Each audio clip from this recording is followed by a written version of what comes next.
Hello everyone, welcome to another Reaper blog video. Today I'm chatting with Can Uzer, a sound designer from Helsinki. We're going to have a look at some of the sounds he's made for the game Downward Spiral Horus Station. It's available now for PC and with an optional VR compatibility. Hello Can, it's great to meet you. Nice meeting you, John. Thanks for having me. I really like Reaper blog, so it's a pleasure for me to be here and contribute. Yeah, it's great to have you want to share your experiences with game audio, and a lot of my viewers are really interested in that. Yeah, so we made the whole game just using Reaper, so I thought it might be interesting just to show some workflows and some sound design stuff. All right, so let's start off with a quick look at some of the gameplay of Downward Spiral.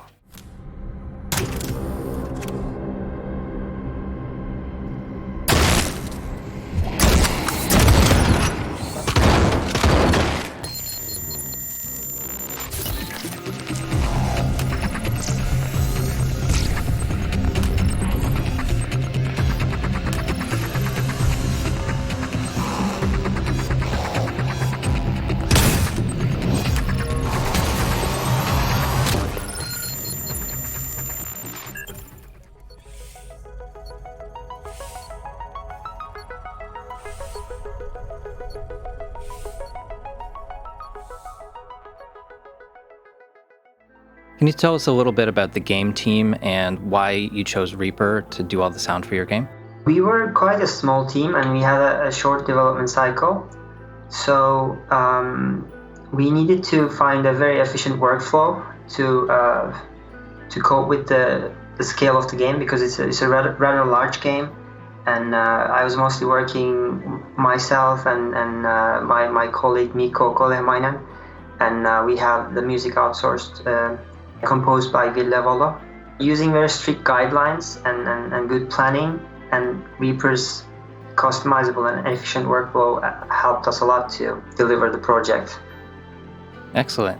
What are some of the features of Reaper that you found helpful with managing a large project like this? Of course, custom actions help a lot, and project templates, but also region management is obviously a big help.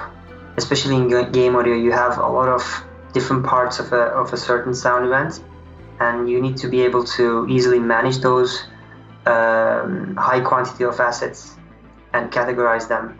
And we have a lot of reiteration, so we have to go back to a session and then re-export with some modifications. And the region system is just great for that, and I don't see any equivalent of that in any other DAW. Yeah, I totally agree. Using regions as a way to manage your sound effects across the timeline, being able to just instantly render them with all the names that you need, and batch processing elements are helped by using regions. So it looks like you would lay this out very similar way to what I've seen others. I shared a video on the blog from someone that had redesigned sounds from Doom, and his session looked quite similar to this, where there's a lot of layers of sounds, and then all the variations for like other weapon sounds were spread out across the timeline with and labeled with regions. I think a lot of people in game audio are using a similar approach, having lots of layers, lots of effects, and then having them arranged in regions. You've done a lot of region colors and things like that, which is always good to see people using color management to help find things easily. Yeah, absolutely. I'm a bit mental about that. Actually, I can talk about it a little bit more because it helps a lot. It's just not just cosmetic. I have a shortcut like this. It's just a custom action. Just brings up this track manager. It's along with the region render matrix.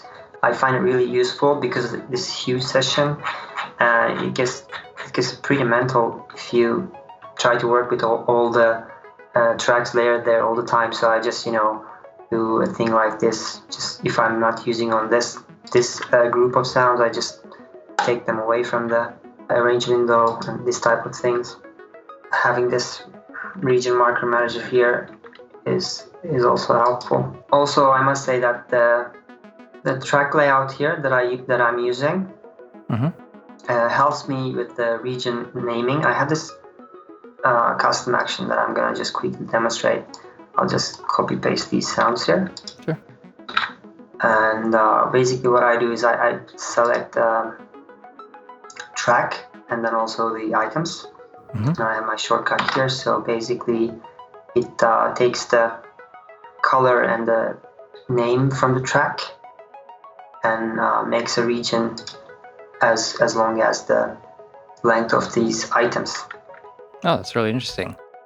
This way I can just easily and quickly create regions with same color and same name. Mm-hmm. And when I go to the render file, I have these presets set up for each type of sound that I'm making. Mm-hmm.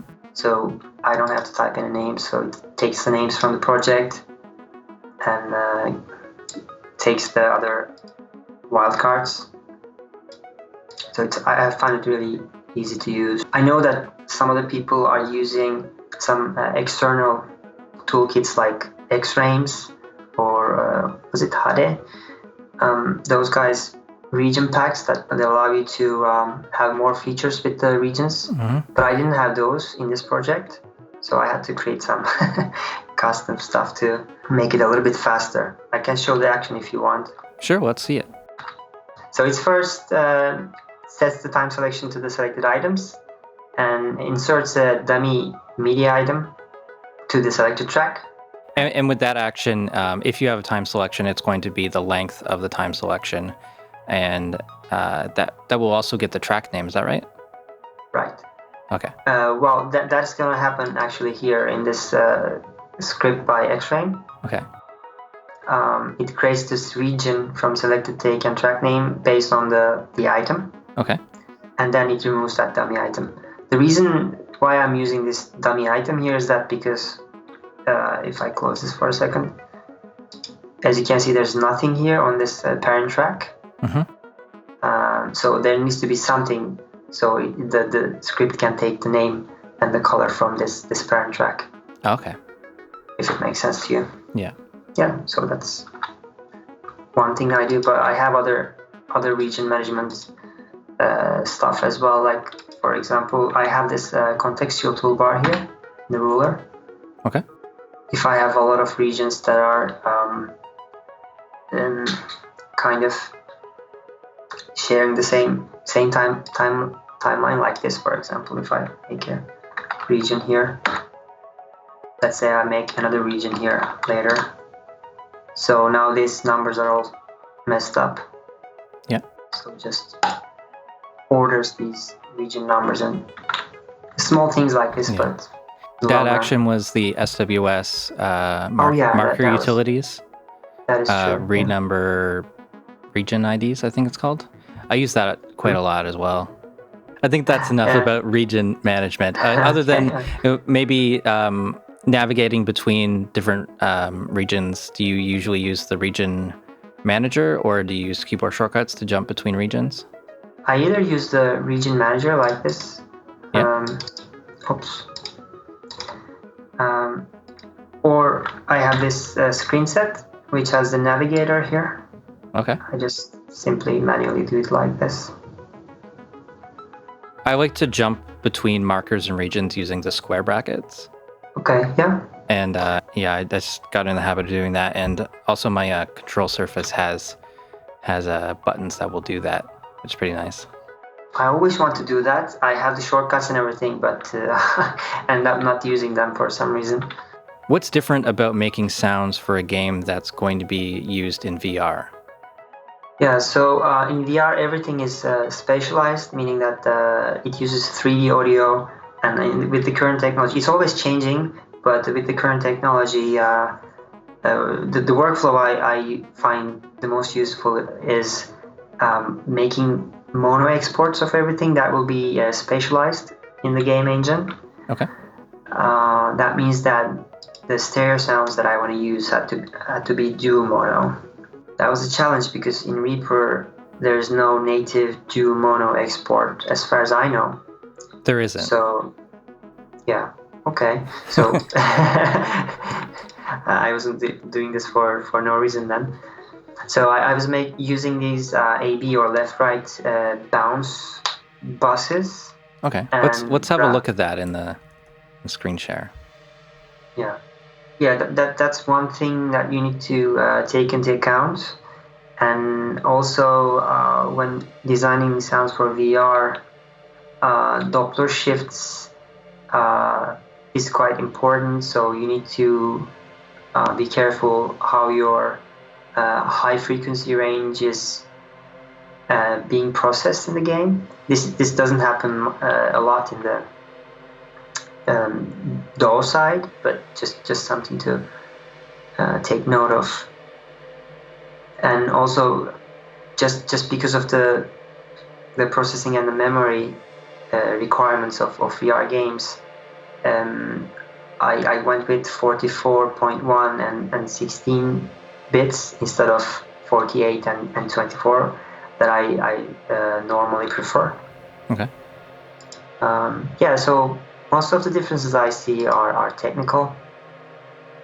But of course, there are more creative differences, such as player guidance, because player can look at the 360 degrees around the character, and that poses problems for game design purposes, because you want to direct the player's attention to a certain location or certain events in given gameplay scenarios.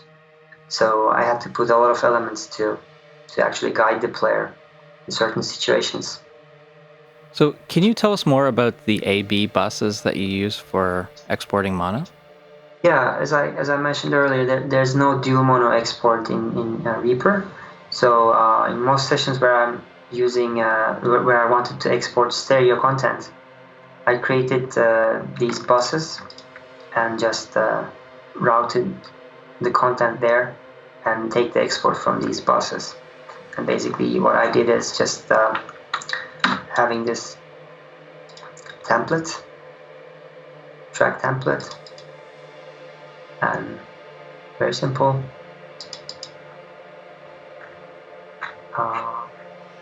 That's what is here. So it creates this A and B channels, which doesn't go to the master output. So it only takes signal from the sound groups, such as here, and I just export from those channels. Not very complicated to work for. So if I want to take this export of this channel, I would just click A and B. Oops, sorry, A and B. That's the solution I found. The other option is to use a third-party app to split a multi-channel file into separate mono wave files. Yeah, that's a good idea. I usually tend to keep away from using third party because it just complicates the workflow. Although I've been using this app called Loopmaker. It just basically makes smooth loop points for you. I wasn't using this, but then I noticed even if I put just one EQ, it creates some phase issues, and I ended up with some clicks. Mm-hmm. And so I was just using this regularly for all the loops. Okay, we'll put a link to that in the description of the video. Paul Weir from No Man's Sky showed this to me, and I was like, wow, this is very cool. Can you give us some tips for managing a large project like this, like keeping the track count low and just being able to find things quickly? To actually navigate the sessions, I mentioned earlier, I'm generally using this track manager and the navigator. But to make things a little bit more simpler for myself, I actually try to limit my library of plugins and sounds. That's something maybe it might sound counterintuitive because you're limiting yourself to a set of tools instead of just using all your all the tools that you have. But I find it just easier to know, like if I have just certain set of EQs, compressors, and modulators that I use and reverb plugins, then I don't have to actually experiment a lot. So I know how they work very well, and I have a shortcut set for most of these plugins, like pitch shifting and EQing, this kind of basic stuff. I also do this kind of meta limiting for, let's say, like game sound categories. Let's say I'm using a certain set of dynamic processors for guns, but for ambiences, I define a certain set of reverb plugins. So it just gives me some sort of limits to work with and a bit more mental clarity. I don't know if it makes sense, but I find it very useful. I've heard of other sound designers doing things like that, having a certain set of tools for each type of task or each type of sound that they're designing for a particular game, and then the next game it's a totally different set of toolboxes or whatever you want to call it. Limiting it does make sense because you're not guessing, you're just using what you have available and just doing it. If you have hundreds of plugins, just even picking one EQ can be a few minutes of thinking about the wrong thing. I think it's a great idea to limit your tools, have a set of favorites, have each type of sound have a different toolbox so that they stand out a little bit more, so they don't all have the same sort of tone. It's like kind of using a same type of microphone for an instrument to make it stand out in a busy mix. Yeah. Using the same plugin, this is very, very subtle, but it kind of gives the sound a consistent texture. Yeah. A common element to it, so that also good for consistency. For the differences, like I think you mentioned ambience have a certain type of reverbs, and you won't use the same reverbs on the guns, for example. I would use it, but I would just go for by default something else. Okay. And sometimes I also add something completely different to add a little bit of spice. Sure. If I feel like the sound is missing something, it's lacking some uniqueness, then I maybe add something that I haven't used before. Can we have a look at one of the effects chains for some of the sounds? Sure. I can actually show you a few sounds with the effects and without the effects. That'd be great. So what I have here is an ambience session that consists of different layers. This is a source session, so I create small source elements. Okay. And I have another session here where I combine these as bigger loops.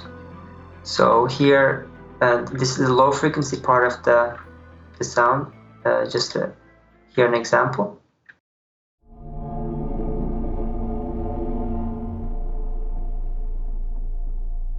One shot, long tail, ambient sound. So without the effects.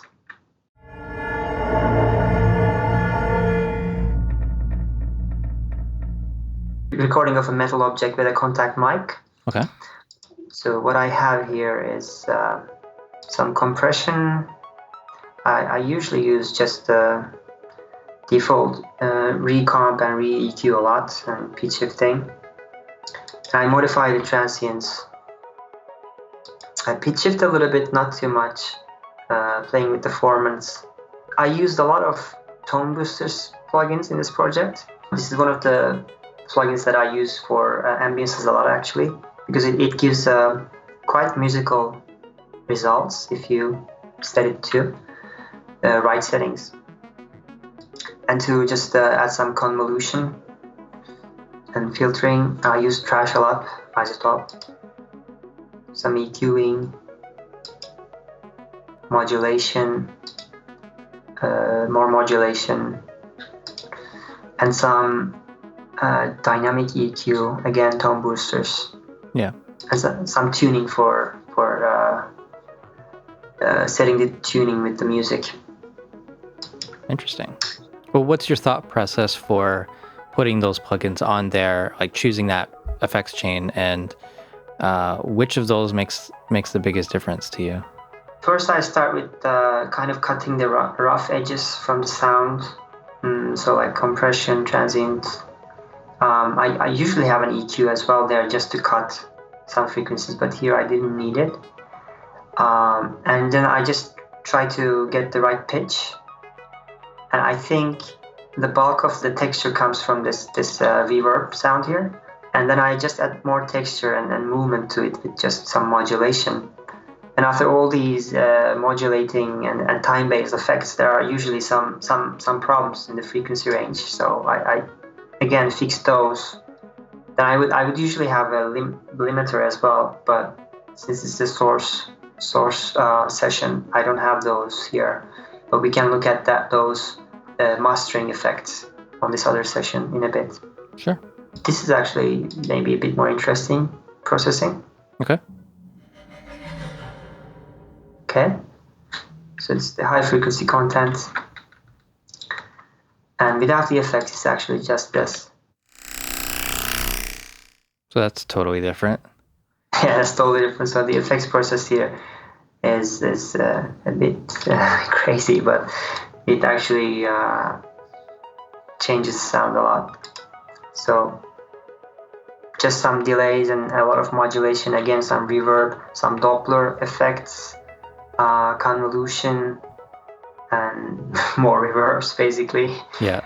So lots of isotope, tone boosters, some waves plugins, Reaper plugins. Native instruments as well. Okay. And I think some of these did you rename these? Yeah, because otherwise this many effects you just you get lost. Do you save these effects chains for later use? Not these creative ones a lot, because I find that this is so unique that I'm not going to need it. But if I have something more technical, such as like vocal processing, because your source file, your source content, because this can have complete different effect on a different source content. So I have a lot of saved bus, master bus, FX chains, but not this kind of creative things a lot. Okay, so those were ambiances. These are just a couple seconds long. These, in another session, you turn into longer ambiances to actually be used in the game. Can you show us that next? Yeah, of course. So actually, in the beginning, I was planning to use these sources as one-shot sounds.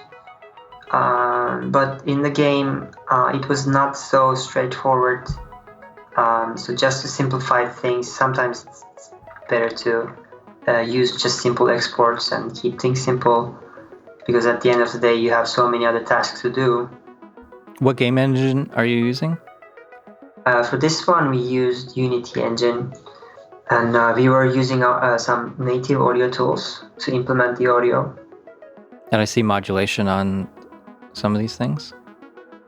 Yeah, that is something I do for just to keep things a little bit more random. And I use automation items here because if I want to change something, one part, then it will also affect the others. I mean, I think this is called pool duplicate. Yeah, or looped. Yeah. So that's why instead of using the regular automation, I choose to use these automation items here. So that looks like the phasers mix are two different phasers, and the depth of amplitude modulator. That is true, yeah. Cool. Let's hear that one.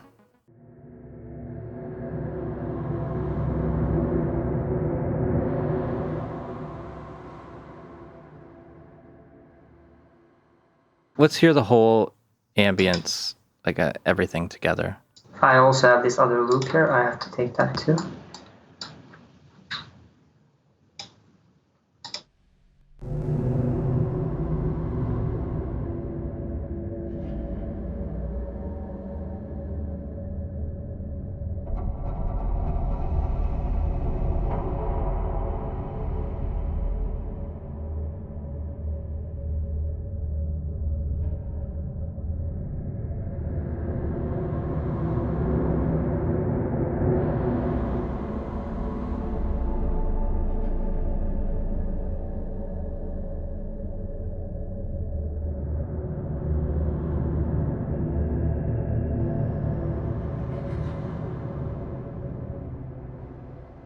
Yeah. So all these layers will come from in the game from different positions and make a more rich atmosphere. Very cool. Sounds great. Thanks. I have a video actually if you want to see how it works in the game. Yeah, let's do that.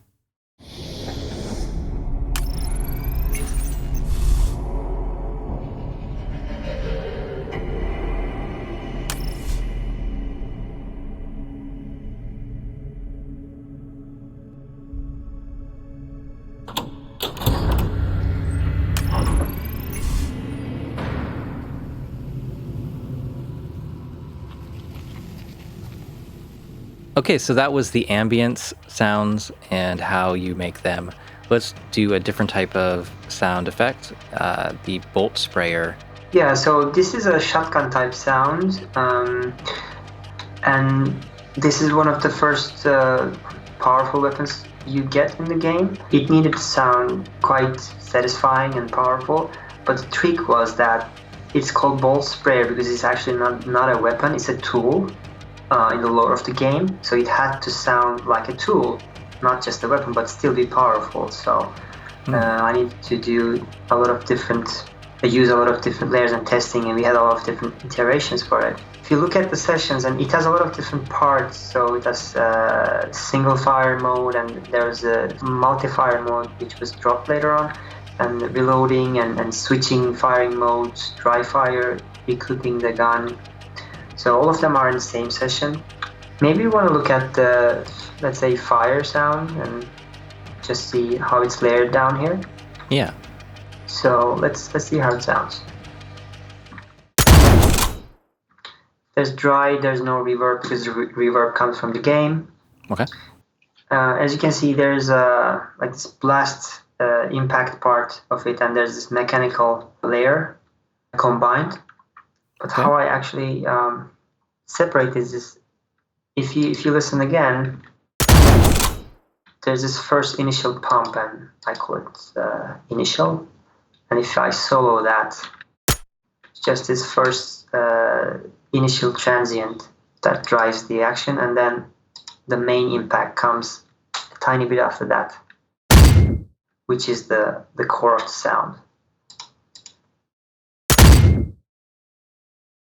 And just by itself, it's a bit dull. So all the other mechanical elements gives it character, such as the tail. Well, this end part here, yes. That's the part that gives it kind of this tool-like, very mechanical and analog feeling.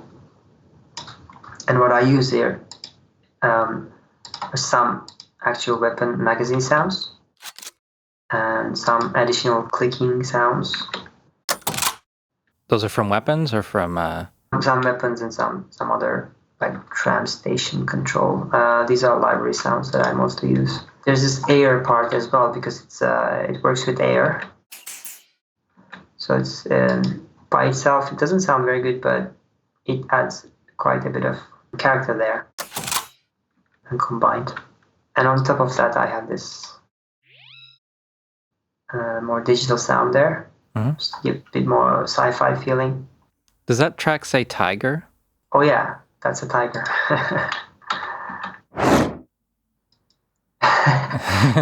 Which almost sounds like a whoosh of fire in this context.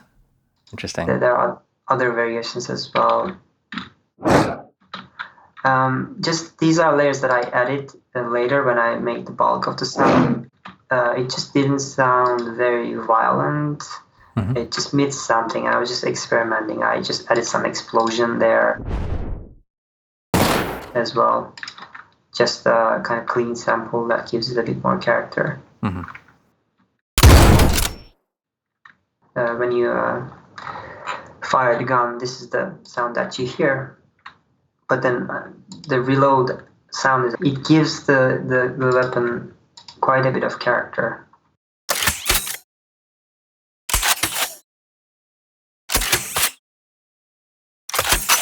Yeah, that definitely puts it into the sci-fi realm. Yeah.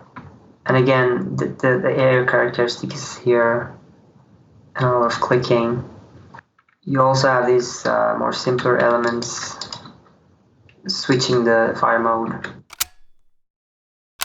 it might look like a sin just to use one sound here without anything else. But I think sometimes simple just works. And you need to allocate your time and effort to more important things. So if it works, it just works, you know. Yeah.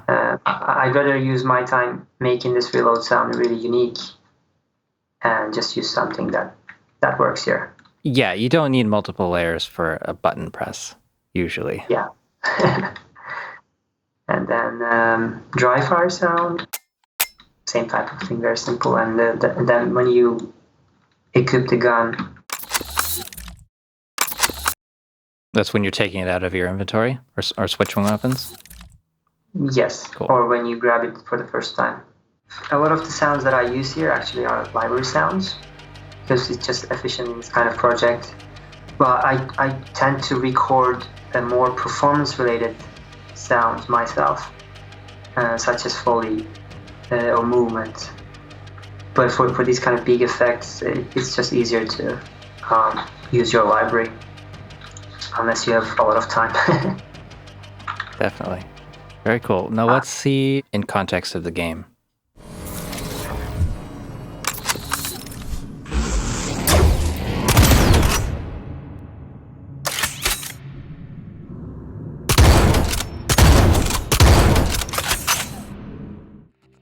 One more topic before we go. Let's look at how you master sound effects to get them ready for the game.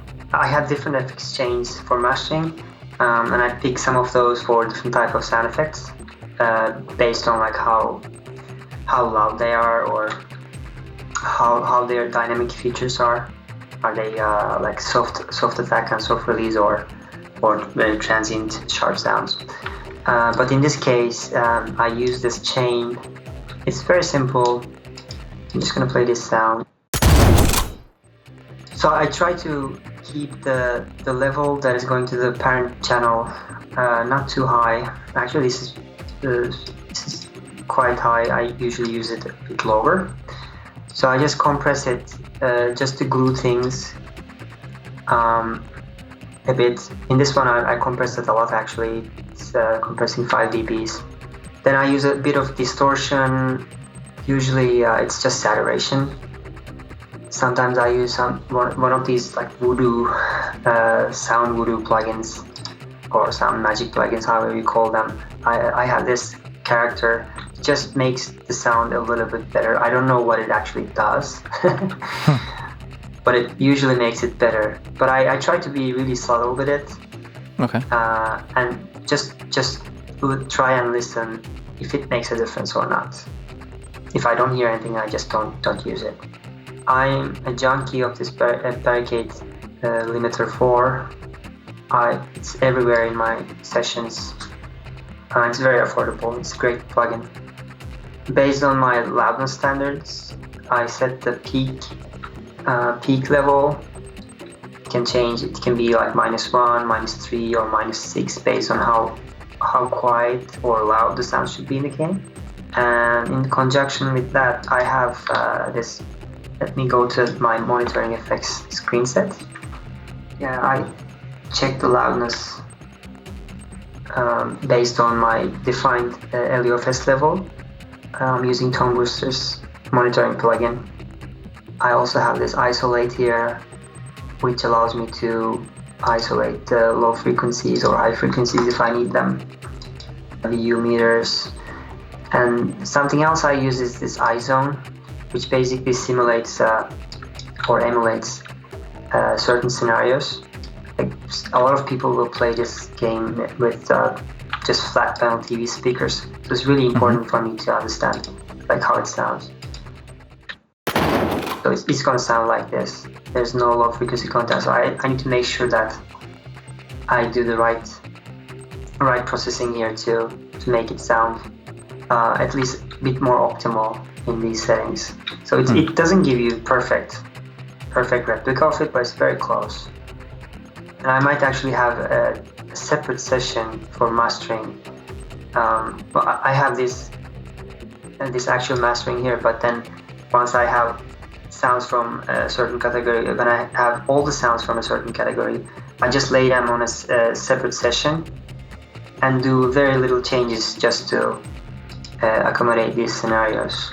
Mostly subtle EQ changes and some leveling, making sure that all the sounds in the same category have consistent level between each other. Great, that makes sense. I have other plugins that I use in my monitoring chain. This is, by the way, a great feature of Reaper. I mean, these are global plugins, so... Yeah, absolutely. It really saves a lot of time. I have also an analyzer sometimes I use just to have a visual feedback of what's going on. Sure.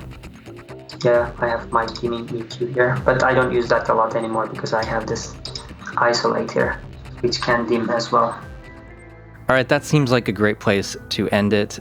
Thank you so much for sharing your knowledge with the Reaper blog community today. It's been great. Game looks like a lot of fun, great sounds, really interesting stuff. And this is coming to PS4 very soon, is that right? Yeah, that is true. This summer it's going to come to PS4, both for VR and non-VR. Awesome. Thanks for having me. It's a great pleasure and honor to be here because I'm a fan of Reaper blog myself, and I really love to have this chance to contribute a little and talk about this game that we work on so much, Podfast here. I hope you find something useful here. And where can people find you online? They can just use my website or LinkedIn or Twitter. We can link here below. Links below the video for sure. All right, guys, thank you so much for watching. Please subscribe to the channel if you haven't already. You can follow me on Facebook and Twitter. Join our Facebook group, Reaper Blog Community. You can support the Reaper Blog on Patreon and visit reaperblog.net for a lot more tutorials.